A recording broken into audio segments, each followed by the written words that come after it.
Baik, pemirsa, kita akan kembali bergabung bersama dengan Pak Windu Purnomo, ahli epidemiologi FKM UNR. Pak Windu, sebelum melanjutkan terkait dengan PSBB di Surabaya, ya Pak Windu, ini baru saja disampaikan oleh juru bicara gugus tugas Pak Yuri, penambahan hari ini sebanyak 1.043, ini merupakan terbanyak sejak tanggal 2 Maret lalu. Saya ingin minta komentar Pak Windu sedikit, boleh?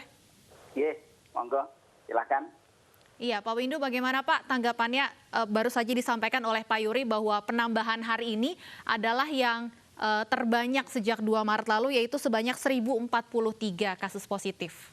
Ya, jadi pertama ya, kalau kita membaca data pertambahan dari hari ke hari ya atau kasus kumulatifnya, sesungguhnya itu kan pertambahan yang kadang-kadang tiba-tiba melejit ke atas, kadang-kadang turun lagi, ya turun yang juga kadang-kadang terlalu tajam ke bawah, kadang ya, dan itu sebetulnya tidak bisa menggambarkan proses penularan yang ada di masyarakat. Kenapa? Karena apa yang dideklar pada setiap hari itu ada yang karena hutang-hutang hasil yang memang belum dilaporkan dalam beberapa hari. Jadi mungkin ada keterlambatan ya. Jadi kalau misalnya contoh ya, pernah kapan Surabaya menyumbang dalam satu hari 500 sekian gitu ya, yang membuat nasional menjadi hampir 1.000 ya, memang masih lebih rendah dari hari ini. Nah itu karena ada hutang dari laboratorium ya, jadi waktu itu kalau tidak salah IPD itu hutang 3 hari. Jadi ya, sudah ada hasilnya sebetulnya hari ini sebelumnya, tapi belum dilaporkan, sehingga ada penambahan yang tiba-tiba melejit karena menumpuk.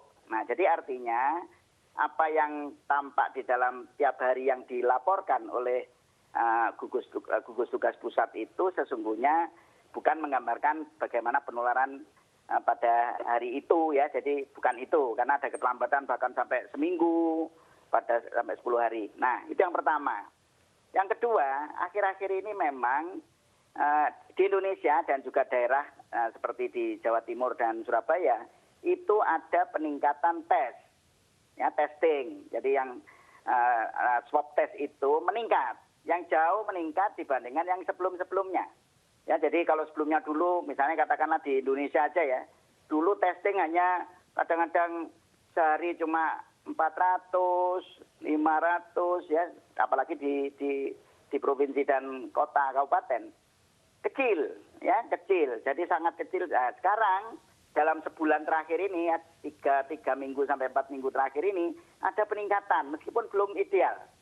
Dan itu menambah kasus, karena apa? Kita berhasil membongkar semua kasus positif yang ada di bawah permukaan. Ya, jadi tes masif itu yang seharusnya. Dan kita masih sangat jauh dari ideal. Ya. Baik. Pak Windu melanjutkan tadi terkait dengan PSBB di Surabaya, kemudian apa yang menjadi sebenarnya rekomendasi dari FKM UNR sendiri?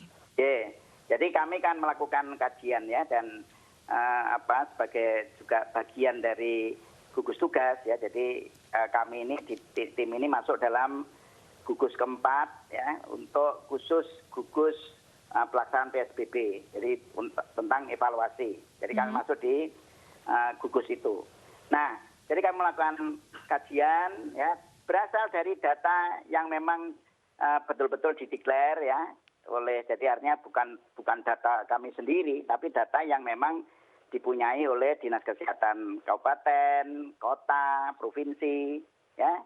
Kemudian ada survei ya, misalnya untuk perilaku masyarakat kita ada survei ya, survei yang dilakukan oleh alumni Fakultas Kesehatan Masyarakat ya, UNER, dan kemudian ada juga yang kami ambil dari Google Mobility. Nah, tapi yang paling utama untuk epidemiologinya adalah dari data yang memang ada ya, yang dilaporkan ya setiap hari itu. Nah, dari perspektif epidemiologi, pertama kasus di Jawa Timur ya sama memang ya, karena diwarnai oleh Surabaya. Kasus di Surabaya Raya ini masih belum flat ya, belum menunjukkan tanda-tanda flat. Artinya masih ada penambahan. Meskipun penambahan itu memang diakui ada campuran dari yang 3 minggu terakhir ini adalah dari tes yang lebih masif dibandingkan sebelumnya. Ya, tetapi di sana juga masih tetap ada penularan ya, karena nanti ada data tentang tingkat penularan ya. ada yang namanya ukuran risiko, tingkat risiko dari penduduk tertular ya terinfeksi, itu yang kita sebut sebagai attack rate ya, AR. Surabaya itu, kota Surabaya nih terutama yang kita bicarakan ya, itu menduduki risiko yang paling besar. Jadi artinya penduduknya memiliki risiko yang terbesar untuk tertular, yaitu sebesar 94,1 per 100.000 penduduk. Terbesar, malah melebihi dari angka DKI. DKI itu kasusnya lebih besar, tetapi attack rate-nya lebih rendah, yaitu 70 sekian ya, 70 sekian per 100.000. Itu yang kedua. Kemudian yang ketiga, gimana? Pak Windu, terakhir saya ingin tanyakan, artinya secara singkat saja mungkin sebenarnya kalau rekomendasi dari Anda sendiri seharusnya ini PSBB masih diperpanjang atau dihentikan? Seharusnya gini, ya kan sebetulnya kalau kita mau sabar ya kan, Mas saya tadi belum melanjutkan. Ada satu indikator yaitu namanya tingkat penularan yang kita sebut sebagai RT ya, RT. Jadi bilangan reproduksi efektif ya, yang sebetulnya sudah menunjukkan angka yang optimistik. Sekarang Surabaya, kota Surabaya itu sudah 1. Padahal Bappenas maupun WHO itu pedomannya adalah kalau kurang dari 1 selama 2 minggu berturut-turut ya, selama 14 hari berturut konsisten, dia di bawah 1. Sebenarnya kita sudah bisa relaksasi. Jadi sabar gitu. Nah ini masih 1. Sebenarnya sebentar lagi, 3-4 hari lagi itu sudah turun gitu. Nah kalau tiba-tiba dilonggarkan ya, yang saya khawatirkan yang sebetulnya sudah 1 mau ke bawah 1, di bawah 1. Kembali lagi, itu yang kita khawatirkan. Jadi artinya sebetulnya belum layak, ya belum aman. Baik, gitu. Jadi sebenarnya rate of transmission di Surabaya ini sudah mulai menurun. Seharusnya pemerintah bersabar beberapa saat lagi supaya penurunannya bisa di bawah angka 1. Terima kasih Pak Windu sudah bergabung bersama kami di Special Report.